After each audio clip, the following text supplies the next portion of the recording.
মসজিদের যে ইমাম বানাইছি ওই ইমামের যদি কোরআন হাদিসের জ্ঞান না থাকে তাহলে ইমাম হওয়া যায়? হওয়া যায়? যায় না। এই জন্য কোরআন হাদিসের জ্ঞানটা আগে দেন। কোরআনের জ্ঞান যারা দেয়, এই কোরআনের আলো যার ভিতর থাকে, কিয়ামতের ময়দানে আল্লাহ পাক ডাক দিবে যে আমার এই পরিবারের লোকজনগুলা কোথায়, আসো সেই পরিবারের লোকজনগুলো আমার কাছে চলে আসো। তাই ফেরেশতারা বলবে আল্লাহ আপনার তো দুনিয়ার আপনার তো কেউ নাই, পরিবার আসলো কোথার থেকে? বলে যারা কোরআন হাদিস যারা আমার চর্চা করেছে পৃথিবীর ভেতরে এরা হলো আমার পরিবার। জোরে কোন সুবহানাল্লাহ। এই জন্য 3টা আয়াতও যদি হয় অর্থ সহ বাসার ভেতরে পড়েন, কলিজা ঠান্ডা হয়ে যাবে। আপনার সন্তানকে নিয়ে যদি কোরআন হাদিসের 1টা 2টা ফজরের নামাজ পড়ার পরে যদি কোরআনের এই মাসলা মাসাইল কিংবা যদি কোরআন শরীফ পড়ান, ওই সন্তান জীবনে কোনোদিন গাঁজাখুর হবে না, সে নেশা করবে না, চুরি করবে না, ডাকাতি করবে না, অন্যায় করবে না। আপনি পড়াই দেখেন না, 2-4টা যদি করে সেটা ভিন্ন কথা, কিন্তু বেশিরভাগ মসজিদের যতগুলো ইমাম আছে কোনো ইমামরা গরু চুরি করবে ধরা পড়ছে। তো সেই জন্য আসলে কোরআনের জ্ঞান থাকা লাগবে। কারণটা হলো কি জানেন, কোরআনের ভিতরে একটা গরু চোরদের সম্পর্কে একটা আয়াত আছে। সে আয়াতটা হলো আসারিকু আসারিকাতু ফাক্তাউ আইদিহিমা। চোর যদি ধরা পড়ে তার হাত কেটে দাও। চোরে ধরে আমরা মারি, এইসব মারি, বুঝছেন? আসলে মারার কথা কোরআন হাদিসে কোথাও নেই। চোর ধরবেন, আপনি হাত কেটে ফেলে দিবেন। একটা হাত যদি কেটে ফেলে দাও, আর পৃথিবীর আমার দেশের ভেতরে আর চুরি থাকবে না। কথা কোন ঠিক কিনা? কিন্তু আপনারা আর আমরা ধরে একটা গণপিটুনিতে মরে গেছে, এ মারলো কি কারণে? কিয়ামতের দিন কিন্তু সব আসামি হওয়া লাগবে। আর মনের দিক দিয়ে আমাকে একটু খারাপ লাগতেছে যে হুজুর আবার উল্টো মুখে হাদিস বলতেছে যে চোরেক ধরলে তো মেরে ফেলে দেওয়ারই কথা। আরে যে চোর গরু চুরি করে, মোবাইল চুরি করে, এই চোরেক যদি পিঠে আপনি মেরে ফেলে দেন, যারা কলমের পেঁয়াজ দিয়ে লক্ষ লক্ষ টাকা ওই যে 15 বছর ছিল পরে আমেরিকার যে 300 বাড়ি করলো, তার কি করবেন? আর কথা নাই এখন, কথা বল। সেই জন্য না, এই জন্য ইমাম যখন হবে আপনাকে অবশ্যই তার কোরআন হাদিসটা সুন্দর থাকা লাগবে। কোরআন হাদিসের এলেম ছাড়া কিন্তু মসজিদের ইমাম হওয়া যায় না। আর এই কোরআনের অনেক দাম। তিরমিজি শরীফের ভেতরে আসছে আল্লাহ পাক কিয়ামতের দিন কোরআন যারা পড়ে, কোরআনের হাফেজ যারা, আল্লাহ পাক বলবে যে এক একটা আয়াত পড়ো আর লিফটের মতো তোমরা এক এক তালার উপরে অবস্থান করো। জোরে কোন সুবহানাল্লাহ। সেই দিন হাফেজরা দেখা যাবে গরিব মানুষের সন্তান, কোরআন শরীফের একটা আয়াত পড়েন আর উপরের দিকে লিফটের মতো উঠে যায়, দেখা যাবে গরিব মানুষের সন্তানগুলা 6666টা তালার উপরে তারা অবস্থান করবে। এতই মর্যাদা এই কোরআনের হাফেজদের। অথচ কোরআনের দাম নাই। 60 বছর 70 বছর হায়াত পাইছি, কয়দিন কোরআন শরীফ পড়ছি, আল্লাহর কাছে জবাব দেওয়া লাগবে না? কিয়ামতের দিন রোজা আর হলে কোরআন শরীফ আল্লাহর কাছে যা বলবে আল্লাহ এরা আমার খুব ভালোবাসছে, রোজাও বলবে আল্লাহ খুব ভালোবাসছে। এই রোজা আর এই কোরআন শরীফ কিয়ামতের দিন শাফায়াতের জন্য আল্লাহর কাছে বলবে, অথচ সেই কোরআন আমরা ছেড়ে দিয়েছি। কথা বলেন ঠিক কিনা? সেজন্য কোরআন ছাড়ারা যাবে? খালি বছরে একটা করে মাহফিল কর্ম, আত্মীয় স্বজন বাড়ি নিয়ে আসবো, নিয়তের মধ্যে তো একেবারে সেই গরমিল। 1 নম্বর গরমিল হলো যারা ওয়াজ করে বক্তারা, তাদের মধ্যে গরমিল বেশি। খালি আমি চিন্তা করতেছি ওয়াজ করবে গেলে তো টাকা 10,000 পামই, তাহলে কিয়ামতের দিন দেখা যাবে আমিও শূন্য। শ্রোতারা চিন্তা করতেছে মুস্তাফিজার হুজুর এলাকার মানুষ হলে কি শুনবো, সব প্রধান বক্তা অসুখ কিংবা অন্য বড় হুজুর যেদিন আসে সেই দিন অশুনবো। বোঝা গেল শ্রোতাও কোরআনের আকর্ষণে আসে না। কিয়ামতের দিন দেখা যাবে তারও জেরো, কিছুই নাই আমুল্লামার ভেতরে। এরপরে শোভা করে কয়েকটা জিনিস ভালো হচ্ছে। একটা হলো এ হুজুরকে দাওয়াত খেয়ে হুজুররা টাকা পাচ্ছে, আগে আমাকে তাই কই। 2 নম্বর হলো এই যে দেখেন দোকানদাররা কি সুন্দর সাজাইছে, এটা ওটা এলাকার ইনকাম হচ্ছে। আবার দেখেন বিশাল দোকান, কসমেটিকের দোকান, মিষ্টির দোকান, এরাও কিছু কামাই করতেছে, মাইকেলারা কামাই করতেছে, তারপরে কি বলে ওই ভাজি পুরি যারা আছে তারাও কামাই করতেছে। অথচ মসজিদের ভিতরে 100 টাকাও দিবি না, এরকমও দোকানদার আছে। গরু একটা জব করে গোটাল বিক্রি করে 15,000 50,000 আগে কামাই করে নিয়ে চলে গেছে। তারপরে সকালবেলা উঠে হুজুরের সমালোচনা করবি। কথা কন ঠিক কিনা? যে হুজুরের কারণে, শোভা করার কারণে গরু জব করে খেলো, দোকানদারে বিক্রি করে খেলো, শুকরিয়া নেয়, মসজিদে 10 টাকা পর্যন্ত দান করে না। কথা বল। আলেমে যখন আমি পড়ি মাদ্রাসায়, তখন একটা হাদিস আছে যে আল্লাহ পাক আলেমদের কারণে মানুষদেরকে রিজিক দেয়। তা আমি তো সেই রকমই ছাত্র ছিলাম, একবার সামনের ব্যাচের। তাই আমি হুজুরকে বলছি, আচ্ছা হুজুর, আলেমদের কারণে, এই মানুষদের কারণে, হুজুরদের কারণে রিজিক দেয়, এটা কেমন কথা? কয় এখন বুঝবা না, বড় হও, বড় হও তখন বুঝবা এই হাদিসের অর্থটা কি। আর এখন দেখতে সেটা মিলে গেছে। আজকে হুজুররা প্রধান বক্তা, দ্বিতীয় বক্তা, আমরা কয়েকজন দাওয়াত দিছে আমাকে, সেই জন্য দোকানদার আসছে। কালকে যদি দোকানদার ওখানে সারা রাত 3টা পর্যন্ত বসে, শেষ রাতে তাহাজ্জুদ পরেও বিক্রি করে, ওর বেচা হবে 1 কাপ চা? আর আজকে এই যে হুজুরা দাওয়াত দিচ্ছে দেখেন সুন্দরভাবে ব্যবসা করে চলে যাচ্ছে। মসজিদে কি দিবি না দিবি সেটা আল্লাহই যার ভালো জানে। এই জন্য এই যে একটা মৌসুম আসছে, এটা কিন্তু পৃথিবীর কোনো দেশে নাই, খালি 3টা দেশে এরকম করে মানে মাঠে মাঠে ওয়াজ নসিহত হয়, আর অন্য দেশে হয় সেমিনার। আর এই ওয়াজগুলো হয় ভারতে হয়, পাকিস্তানে হয়, আর বাংলাদেশে হয়। এছাড়া আমার মনে হয় কোনো দেশে এই মাটির উপরে বসে থেকে এরকম ওয়াজ নসিহত হয় না। ওরা সেমিনার করে, টিকিট থাকে, টিকিট নিয়ে ঢোকা লাগে। ওই ওয়াজ ওটা শুনতে পারবেন না আপনারা, ওখানে বড় বড় স্কলাররা তারা ওয়াজ নসিহতগুলো করে থাকে। তা যাই হোক, আমি বলতেছিলাম হলো তো এই যে লাভ হলো কার, আর মাঝখান থেকে আত্মীয় স্বজন ঝালাই হলো, জামাইরা আসলো, বিটিরা আসলো, এসে খাইয়া দিয়ে বাড়ি বেড়ে চলে গেল। শেষে দেখা গেল কিয়ামতের দিন আমাদের কারো আমার নামাই সওয়াব নেই, খালি জিরো আর জিরো। কথা কন ঠিক না ঠিক বললাম আমি? এই হচ্ছে এই ওয়াজ দিয়া। তাছাড়া পরিবর্তন ওয়াজ দিয়া কাম হচ্ছে হলো বাঁশি দেওয়ার কাম। মোটর সাইকেল যেরকম বাঁশি দিলে মানে সাইড দাও সাইড দাও, এই শোভা করে যাওয়ার পরে ওয়াজ নসিহত শুনিয়া সব ভালো লাগে। যেরকম সকালবেলা মুরগি ছেড়ে দিলে ওই ঘরের ভেতর থেকে, আলসের ভেতর থেকে মুরগিদের দৌড় দিয়ে চলে যায়, হাঁস হাঁসের রাস্তাতে চলে যায়, মুরগি রাস্তাতে বের হয়ে চলে যায়। আবার যখন সন্ধ্যার বেলায় যখন মুয়াজ্জিন আজান দেয়, দেখবেন হাঁস পুকুরের ভেতর থেকে একবার সুন্দর করে আসে, দুই সাইডে দুই সিট পাখা বাড়ি দিয়া কি সুন্দর করে ন্যাসটা লড়ায়। আমরা ওয়াজ নসিহত যখন করি, ওয়াজ নসিহতের সময় শোনার পরে লোকজনগুলা গায়ের চাদর ডান দিকে একবার বাড়ি, বাম দিকে একটা বাড়ি, পাশার দুই ঝাড়ি দিয়ে খ্যাটকোনা ঝাড়া আস্তে আস্তে সব আমরাও ঘরের মধ্যে ঢুকি। শেষে দেখা গেল কি আমাদের কিচ্ছুই নেই। কথা কন ঠিক না ঠিক বললাম? প্রিয় ভাইরা আমার, এই জন্য ওয়াজ শুনতে গেলে হুজুরদের একটা করে আয়াত কিংবা 2টা করে আয়াত কিংবা সূরা দিবেন, দেওয়ার পর বলবেন হুজুর ওই সূরা থেকে আলোচনা করেন। অন্তত হলেও 114টা সূরার নাম এবং অর্থগুলো বলতে পারবে। তাছাড়া যা শালি ওয়াজের মতো ওয়াজ হয়ে যায়, কাজ একটাও হয় না। কথা কন ঠিক না ঠিক বললাম আমি? এখন থেকে তাই করবেন, আপনারা সব সাবজেক্ট দিয়ে দিবেন হুজুরদের, কিংবা একটা করে সূরা দিয়ে দিবেন যে হুজুর আপনি ওই সূরা থেকে আলোচনা করেন। দেখেন তাহলে হুজুররাও পড়াশোনা করা লাগবে, লোকজনের শুনলেও মজা পাবে ইনশাআল্লাহ। প্রিয় ভাইয়েরা আমার, আমি বলতেছিলাম হলো এই জন্য আমাদের আমলনামা কিয়ামতের দিন দেখা যাবে একেবারে কিচ্ছুই নাই, খালি খালি। ওই যে এক বেচারা খুন করছে, মানুষ হত্যা করছে, মানুষ হত্যা করার পরে চলে গেছে হলো উকিলের কাছে। উকিলের কাছে যাওয়ার পর বলতেছে আমি তো কাম শেষ করে ফেলে দিছি, আমার তো আর উপায় নাই, একেবারে নির্ঘাত আমার ফাঁসি হবে। বলে এই বেটা, কত মানুষকে ফাঁসির কাস্টের থেকে মুক্তি দিয়ে দিলাম, আমি কি কমজোরি উকিল? বলে তাই নাকি? বলে তুমি 1 টাকা দিবা কত আগে সেটা বলো। বলে কত টাকা নেবেন? কয় টাকা নিবো আমি 1 লাখ, আগে নগদ দাও 50,000। বলে আচ্ছা ঠিক আছে 50,000ই আমি দিয়ে দিলাম, আর বাকি যদি তোমাকে ফাঁসির কষ্টের থেকে মুক্তি করে দিতে পারি তাহলে তোমাকে দেবো আরো 50,000। কয় তাই নাকি? বলে হ্যাঁ ঠিক আছে। বাস বলে তুমি কিচ্ছু কথা বলবো না, আমি যা বলতে বলবো শুধু তুমি তাই বলবো। বলে আচ্ছা ঠিক আছে। নিয়ে গেছে, যাওয়ার পরে কোর্টে হাজির করছে। ওই যে ছোট্ট একটা বেড়া দেয়া ঘর বানান আছে না, আছে না নাই, কাঠগড়া, ওর ভেতর তুলেছে। তো উকিলকে শিখাইতেছে শোনো, তোমাকে যা বলবি তুমি কিচ্ছু কথা বলবে না, শুধু একটা কথা বলবা, সেই কথার নাম হলো ফচ্চাত। কি নাম? তোমাকে জিজ্ঞাসা করছে আসামি কে? অমুক। এই তোমার নাম কি? কয় ফচ্চাত। তোমার বাপের নাম কি? কয় ফচ্চাত। তোমার মায়ের নাম কি? কয় ফচ্চাত। গ্রামের নাম ফচ্চাত। খুন করছে কয় ফচ্চাত। তুমি ম্যাজিস্ট্রেট এখন নিচে দিয়ে ওপর থেকে বলে কি বেটা এরকম করে, কি পাগল নাকি? উকিল ওটা করছে স্যার এটা আসলে পাগল স্যার, এর মিশে আর নামে মামলা দিছে, কিছুই নাই, তাকে ফচ্চাত ছাড়া কিছুই বোঝে না। করছে এই তুই মানুষ হত্যা করছো? কয় ফচ্চাত। কিচ্ছুই বোঝে না। তো এখন করছে স্যার, উকিল উঠে দাঁড়িয়ে বলতেছে বোঝেন না, লে বলতে তাড়াতাড়ি করে স্যার এটা পাগল ছাগলে ধরে লেছে কুট থেকে ছেড়ে দেন তো তাড়াতাড়ি। তো যখন এক ছেড়ে দিয়েছে, দেওয়ার পরে ওখান থেকে চলে আসছে ওই উকিলের চেম্বারে আসে বলতেছে দাও এখন টাকা দাও। বলছে শোনেন এই একটা কথার জন্য 50,000 লেছেন, তাহলে এখানেও আমরা বলতেছি ফচ্চাত, এখানেও ফচ্চাত, তার মানে টাকা দিবি না। তো আজকে আমাদের অবস্থাও ঠিক তাই হয়ে গেছে। কিসের আমরা হানাফি, কিসের আহলে হাদিস, কিসের মুসলমান, কিসের কি হয়ে গেছি, একজনের বাড়ি তো নামাজ ঠিক মতো হয় না। কথা কন ঠিক কিনা? খালি যদি কয় যে মা তুমি কি নামাজ পড়ো, কয় ফচ্চাত, মানে নাই, ওটাও নাই। পর্দা বসিদা আছে, কই সেটাও নাই, তার মানে সব ফচ্চাত, আমাদের কিচ্ছু নাই। কথা কন ঠিক কিনা? খালি নাম আছে কি মুসলমান, মোহাম্মদ উমুক, মোহাম্মদ উমুক, এছাড়া কিচ্ছু নাই, সব গোল্লাই চলে গেছে। কি ভাই বুঝতে অসুবিধা হচ্ছে? আমার ভাইয়ের এই জন্য কোরআন হাদিসের জ্ঞান থাকা লাগবে। 2 নম্বর হলো নেতাকে অবশ্যই সৎ চরিত্রবান হওয়া লাগবে, কারণ আল্লাহ পাক কোরআন শরীফের ভেতরে বলেছেন ওয়া ইন্নাকা লাআলা খুলুকিন আযীম। বলেন আল্লাহু আকবার। এ নবী, আপনাকে আমি মহান চরিত্রের অধিকারী করে পৃথিবীর ভেতরে তৈরি করেছি, আপনি হলেন মহান চরিত্রের অধিকারী। সুতরাং নেতা যদি হতে হয় চরিত্র ভালো থাকা লাগবে, চরিত্র যার ভালো নাই সে কখনো নেতা হতে পারবে না। কথা কন ঠিক কিনা?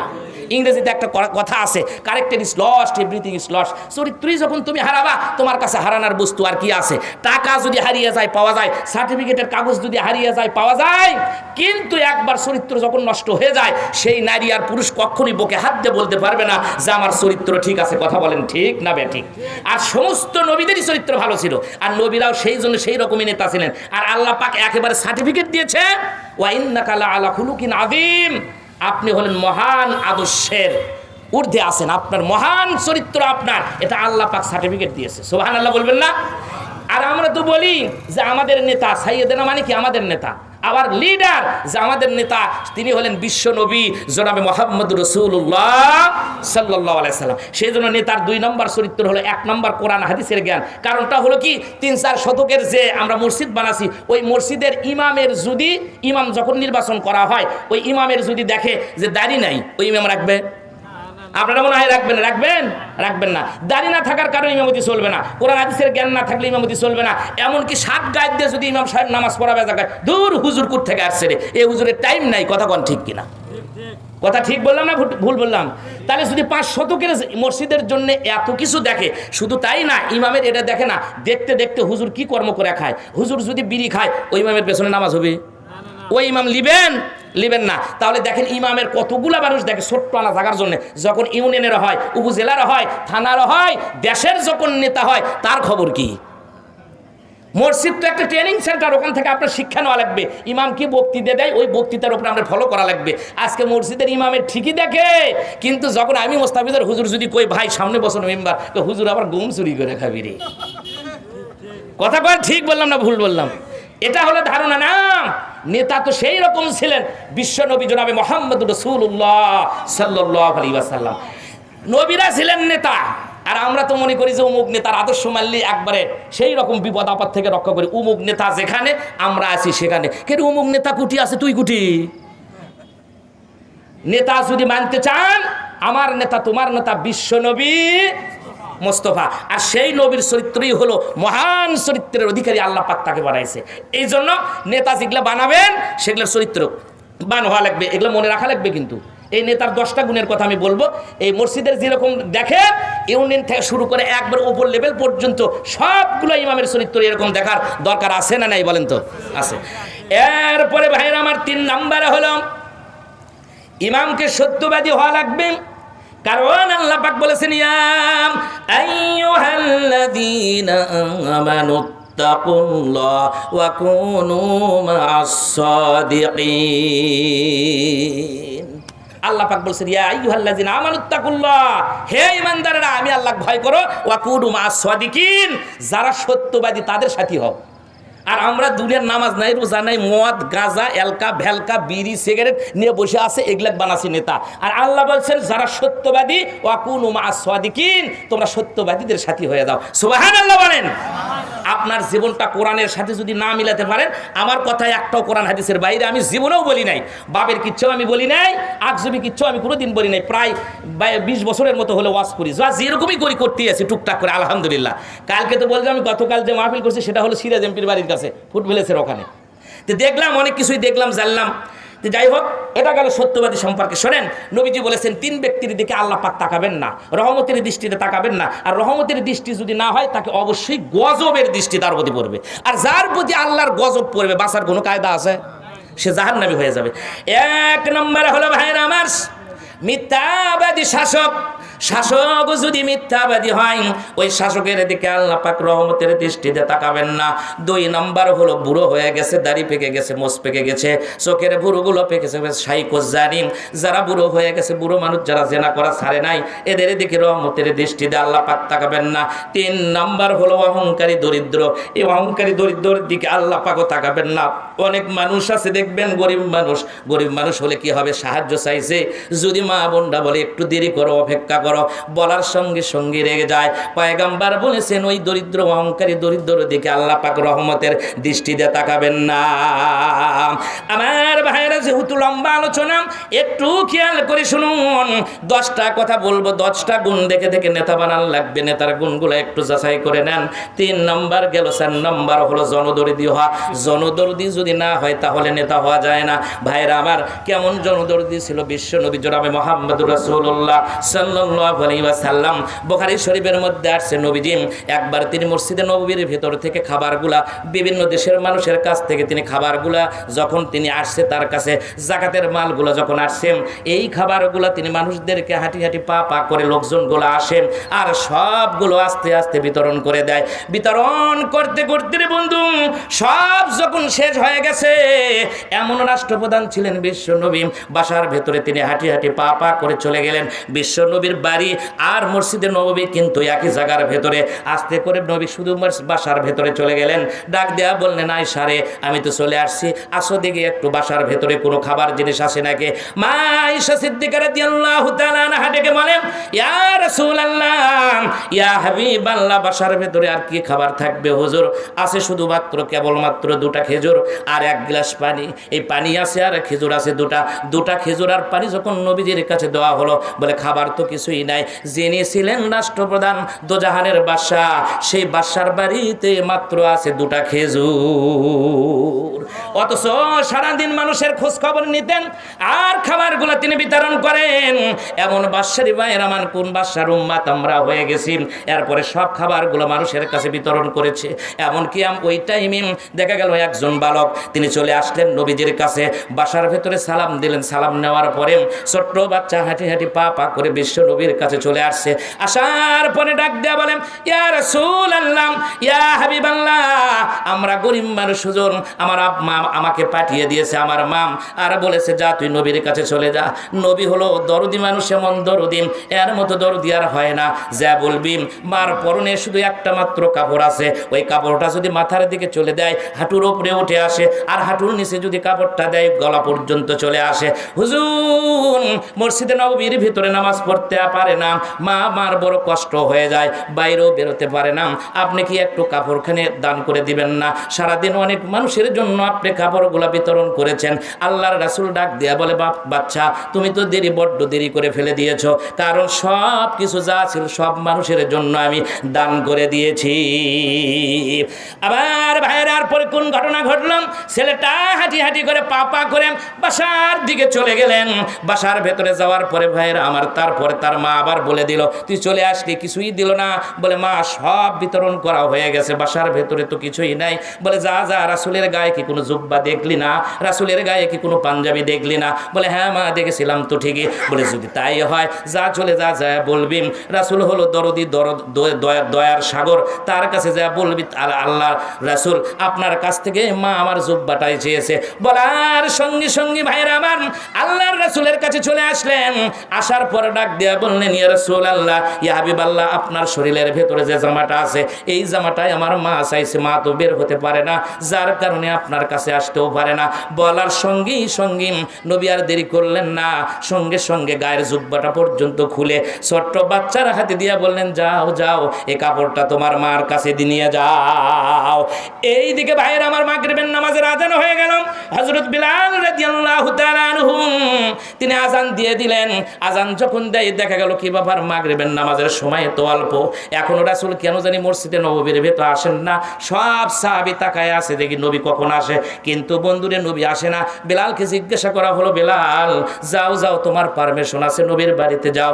নবীর বাড়িতে যাওয়ার পর ঢোকার পর দেখতে পারলেন দরজার থেকে তাকায়া দেখে বিলাল যে রাসূল করিম সাল্লাল্লাহু আলাইহি সাল্লাম খাইয়ে গালে তিনি বসে আছেন। ডাক দেয়া বলে, ইয়া রাসূলুল্লাহ, ইয়া হাবিবাল্লাহ, আপনার শরীরের ভিতরে জামা নাই, মাগরিবের নামাজের আজান হয়ে গেছে, আপনি কি শোনেন নাই? ডাক দেয়া বলে, বিলাল রে, আজান হয়েছে, আজান শুনেছি, আজানের জবাবও দিয়েছি, দেখো শরীরের ভেতরে জামা পর্যন্ত নাই, এই জামাটা পর্যন্ত আজকে এই জায়গার ভেতরে একজন ছেলে তার মার জন্য নিয়ে গেছে। আমি বিশ্ব নবী দান করে দিয়েছি, এই জন্য কিছুই নাই, পরনে কিছুই নাই। সে সঙ্গে সঙ্গে জিবরাইল এসে নবীকে জানায় বলে, ইয়া রাসূলুল্লাহ, ইয়া হাবিবাল্লাহ, আল্লাহ পাক নিষেধ করেছে এত দানবীর আপনি হবেন না, দিতে দিতে সব শেষ হয়ে যাবে, আল্লাহ পাক তা চান না। আবার কঠোরও হবেন না, আপনার কাছে আছে আপনি দান করবেন না তাও হবে না। আপনি অবশ্যই আপনি জনদরদি হবেন, কিন্তু এত বড় বেশি দান করার দরকার নাই। আবার ভাইরাম, এই কাপড়টা যখন নিয়ে যাওয়া হলো, নিয়ে যে যুবক সেই ছোট্ট বাচ্চা যখন তার মার কাছে দিয়েছে, মাটা তিনি নিয়ে কাপড়ের ভেতরে সুমা দিয়া বলে, ছেলে রে এটা তো পরবই, তবে আল্লাহর কাছে বলি, আল্লাহ এই জামাটা সহজ যেন আমাকে দাফন কাফনের ব্যবস্থা করা হয়। কারণ হলো যে এই কাপড়টা নবীর শরীরের ভেতরে ছিল, ওই নবীর শরীরের ভেতরে যে জামা, ওই জামাটা যদি আমার গায়ে পরনে থাকে, আমি মরে যেও কবরের ভেতরে শান্তিতে থাকতে পারবো। এই যে পোশাকের প্রতি, নবীর প্রতি ভালোবাসা দেখালো, মহাব্বত দেখালো। আমাদের নবীর প্রতি মহাব্বত ভালোবাসা আছে? ভালোবাসাই যদি থাকতো, কই পুরুষ মানুষের মুকুট পর্যন্ত দাঁড়িয়ে নেই, কিসের ভালোবাসা? আর মহিলাদের গায়ে তো জামাও নাই, কাপড়ের উপরে কাপড়, কাপড়ের উপরে কাপড়, তাও শীতের দিন কাঁপতেছে কিন্তু কাপড় পরে না। কথা কোন ঠিক কিনা? অবশ্য আমাদের ইউনিয়নের কথা বলতেছি না, আমাদের এলাকার মা বোনরা ভালো, এরা ঠিকই বরকা টরকা সবই ঠিকই পরে, সব ঠিক আছে। কিন্তু অন্যান্য এলাকার কথা বলতেছি, এই এলাকার বলে কালকে সকালবেলায় আমার সাথে বিরুদ্ধে শেষে হরতাল লাগাবি নাকি কম না? এই এলাকার মা বোনরা ভালো। তো যাই হোক, এই জন্য আমি এই এলাকার কথা বলতেছি না, অন্য এলাকার। তবে শোনেন, মা আপনাদের জন্য আমাকে বলছিল যে হুজুর আনা মা বোনদের জন্য আনা ওয়াজ করে, তো মা বোনদের ওয়াজ আর কতই করি, কারণ সামনে তো বুঝতেছেনি আসতেছে যে দিন, খালি বলে আসতেছে হলো শুভ দিন, অমুক মার্কায় ভোট দিন। তো ভোট কেমনে দিবেন, কেমনে নেতা বানাবেন, দেওয়ার দরকার আছে না? ওই যে আয়াতটা কিন্তু পড়ছি, আমি আয়াতটা কিন্তু পড়ছি, মনে করে রাখেন, খেয়াল করে শোনেন। রব্বানা হাবলানা মিন আজওয়াজিনা ওয়া যুররিয়াতিনা ওয়া কুররাতা আইয়ুনি ওয়াজআলনা লিল মুত্তাকিনা ইমামা। মসজিদের মধ্যে দোয়া করে বলতেছি, আল্লাহ আমাকে মুত্তাকি ইমাম দাও। তো মুত্তাকি ইমাম দাও, তুই গাঁজাখুরো ভোট দিছিল কে? আসল কথা যদি কই, পিঠের মধ্যে যাবি হলো মই, পাওয়া যাবি না শেরপুরের দই। কি ভাই বুঝতেছেন আমার কথা? একটু মনোযোগ দিয়ে শোনেন। আপনি দোয়া করলেন ওয়াজআলনা লিল মুত্তাকিনা ইমামা, আল্লাহ আমাকে মুত্তাকি ইমাম বানাও, ভোট দিলেন কাক? জীবনে নামাজ পড়ে না, এক ওয়াক্ত শয়তানের ভক্ত, শরীরের মধ্যে আছে ফিরাউনের রক্ত, ওই রোগটাকে সাপোর্ট করলেন। আপনার হাজি, হজ, নামাজ, তাসবিহ, তাহলিল, ওয়াজ, তাবলীগ সব শেষ। কথা বল। এই কথা বললি তো হুজুর মোস্তাফিজার হুজুর যা ওয়াজ করে রে, আগে খুব ভালো হয়েছিল, এই হুজুরকে দাওয়াত দিয়েছে, এখন খারাপ হয়ে গেছি আমি। কিন্তু না, আপনাকে অবশ্যই কোরআনের এই আয়াত এতটুকু কথাটা মেনে চলেন তো, ওয়াজআলনা লিল মুত্তাকিনা ইমামা, যে আল্লাহ আমাকে মুত্তাকি ইমাম বানাও। মুত্তাকি ইমাম কুটি থেকে বানাবেন আপনি? মসজিদের ইমামের এত কিছু দেখে, দেখতে হুজুরের বউ পর্যন্ত দেখে। যদি দেখে যে হুজুরের বউ একদিন বোরকি বানবের কাছে, কই ইমামের পেছনে নামাজ পড়া জায়েজ নাই, ফতুয়া দেয় কি দেয় না? আচ্ছা, এটার যদি ফতুয়া হয় যে নেতার বউয়েরা ছোলেরা নেতাই নামাজ পড়ে না, সেগুলোর কি হবে? সেগুলোর যোগ্যতা আছে আর নেতা হওয়ার? এইভাবে একটু মিলান তো, এইভাবে ব্যাখ্যা বিশ্লেষণ নিজের দিকে একটু করে দেখেন, তারপরে কি হয়। কি ভাই রাগ করতেছেন না তো আজকে? রাগ করলে কিছু হবে না, যা হয়ে যাবি, যা আছে কপালে হয়ে যাবি সব সকালে। যাই হোক, 4 নম্বর গুণ হলো জনদরদি হওয়া। সব পয়গম্বররা ছিলেন জনদরদি, একজনও নবীরা কিপটা ছিল না। আজকে আমরা হুজুরা তো খালি টিয়া খাপালিয়ে হয় রে ভাই, ধরছি আর ছাড়বে না, আমারও কোনো লাভ নেই। তবে হালাল ভাবে লোভ করলে কোনো দোষ নেই, কিন্তু হারাম না, খবরদার। সিটারি চলবে না, বাটপারি চলবে না, এরপরে বিচার করে টাকা খাওয়া যাবে না, এরপরে সুদ খাওয়া যাবে না। এগুলো তো ঠিকই আছে, কিন্তু সিটিং বাটপারি পাকা আছি, তাহলে সব নষ্ট হয়ে যাবে। প্রিয় ভাইয়ের আমার, এরপরে আসেন, নেতাকে অবশ্যই, ইমামকে অবশ্যই ন্যায়পরায়ণ শাসক হওয়া লাগবে, ন্যায়পরায়ণ হওয়া লাগবে। ন্যায়পরায়ণ যদি আপনি শাসক হবেন না, কিয়ামতের দিন আল্লাহ পাক বলবে ইমামুন আদেল। বুখারীর একটা হাদিস আছে যে কিয়ামতের দিন আরশের নিচে 7 শ্রেণীর মানুষেরা আল্লাহ পাক ছায়া দান করবে। সেই দিন কোনো ছায়া থাকবে না। মানুষ তো মসজিদের ভেতর সিয়ার নামাজ পড়ে, সিয়ারও থাকবি না, নেতাকে কিন্তু খুঁজে পাওয়া যাবে না কিয়ামতের দিন। আমি হুজুর, আমি তো আগে হেরে যাব, খুঁজে পাওয়া যাবে না। তো এই জন্য কিয়ামতের দিন আল্লাহ রাসূল বলেছেন 7 শ্রেণীর মানুষের আরশের নিচে ছায়া পাবে। তার ভিতরে 1 নম্বর হলো ইমামুন আদেল, যারা ন্যায় বিচারক শাসক, তারাই কেবলমাত্র শুধুমাত্র আরশের নিচে ছায়া পাবে। সেই জন্য ন্যায়পরায়ণ হওয়া লাগবে। ন্যায়পরায়ণ ছিলেন সমস্ত নবীরাই ছিলেন ন্যায়পরায়ণ। এরপরে নবীদের পরে আসি হলো সাহাবাই কেরামরা ছিল হলো ন্যায়পরায়ণ শাসক। কত শাসক ছিলেন জানেন? ন্যায়পরায়ণ শাসক কেমন ছিলেন? ওমর বিন আব্দুল আজিজ, যাকে পঞ্চম খলিফা বলা হয়, এর কথাটা শুনেন, একটু কথা শুনি। এই ওমর বিন আব্দুল আজিজ রাহিমাহুল্লাহ, তিনি বাংলাদেশের মতো ছোট্ট দেশের বাদশা ছিলেন না, 5টা মহাদেশের তিনি বাদশা ছিলেন, 5টা মহাদেশের। এটা কি সহজ কথা মনে করছেন আপনি? আমরা তো মেম্বার চেয়ারম্যান হলে পরে গরমে থাকতে পারি না। বাংলাদেশ ছোট্ট একটা দেশ, 15 বছর যা করলো, হাই রে হাই, আমার সাথে পড়ে ম্যাট্রিক পাস করেনি, তার কাছে সবার অনুমতি নেওয়া লাগে। আর আমি কামেল পাস করছি, বিএসসি পাস করছি, বগুড়া আজলক কলেজে পড়াশোনা করছি, একটা সিগনেচারে 1 লাইন ইংরেজিও পড়ে পারবি না, আরবি তো ধুবারি পারবি না, বাংলাও পড়ে পারবি না, তার কাছে ফোন দেওয়া লাগে, ভাই সবার অনুমতিটা দেবা না? বড় দুঃখ লাগে, যা হয়েছে 15 বছর। তো ওই রকম নেতা যদি বানান তাহলে কিছু থাকবি, জীবনে থাকবে না। এখন শোনেন, এই জন্য ন্যায় পরায়ণ শাসক যদি না হয়, দুনিয়ায় যদি এই মাহফিল করতে না পারেন, পরকাল মসজিদে যদি বলতে না পারেন, আসল কথা যদি না বলতে পারেন, আসল কথা বলি কেমনে, যেখানে বলি সেখানে খালি দোষ হয়, যত দোষ সব হুজুরকে, আর দুনিয়ার সব মানুষ জিবরাইল, সব মানুষ জিবরাইল, খালি খারাপ হলো মোস্তাফিজার হুজুর, সাইফুল হুজুর, আব্দুর রহিম হুজুর, সব হলো খারাপ বানাইছে আমাদের হুজুররা, আর দুনিয়ার যা আছে সব জিবরাইল, মনে হয় জান্নাত থেকে পলিয়ে চলে যাচ্ছে, ফেরেশতারা ধরবে পারেনি। কথা কন? এই জন্য না, খালি একজনের দোষ দিয়েন না। দেখেন অবস্থাটা কি হয়। ও ভাইরা, একটা কথা শুনেন, আমরা যখন নামাজ পড়াই, যতক্ষণ দাঁড়িয়ে কেরাত পড়ি, ততক্ষণ আপনারা দাঁড়িয়ে থাকেন আমাদের পেছনে, থাকেন না কত? যতক্ষণ রুকুতে থাকি আপনারা ততক্ষণই রুকুতে থাকেন। আমি এলাকার হুজুর হিসেবে কথা একটা বলে দেই, সত্য কথা শুনেন, যতক্ষণ সিজদাত থাকি আপনারাও সিজদাত থাকেন, যতক্ষণ তাশাহুদ পড়ি ততক্ষণই আপনারা থাকেন, ওখান থেকে পালিয়ে যাওয়ার কোনো সুযোগ নাই। তো এত টাইম যদি আপনারা থাকেন, 5 বছরের জন্য একবার হুজুরকে হাতে একটা ক্ষমতা দিয়ে দেখেন তো যে আমরা কোথায় চলে যাই। 5 বছর একটু না চোখের মধ্যে ভূত দেখে আমাকে দেখান লাগবে যে দেখেন তো ঢাকা বিশ্ববিদ্যালয়গুলো যারা গঠন করলো, এখন তো সেখানে গাঁজা নাই, মদ নাই, মেয়েদের ওন্না ধরে টান দেয় না, আর কি পরিবেশ হয়ে গেছে, সুবহানাল্লাহ কোন? তা আপনারা কি চান না যে এরকম পরিবেশটা গোটা বাংলাদেশ হোক? একটাবার সুযোগ দেন, একটাবার, তারপরে আর কিয়ামতের পর্যন্ত হায়াত তুলে আর আল্লাহ আপনাকে কাছে বলবো না। কথা কোন ঠিক কিনা? রুকু যতক্ষণ করেন ততক্ষণ ঠিক রাখেন, সিজদাত যখন থাকি ততক্ষণ আপনারা থাকেন। তে আপনারা কেন একটাবার খালি 5 বছরের জন্য সুযোগ দিবেন না? কথা কোন ঠিক কিনা? লিল্লাহে তাকবীর, আল্লাহু আকবার, লিল্লাহে তাকবীর, আল্লাহু আকবার।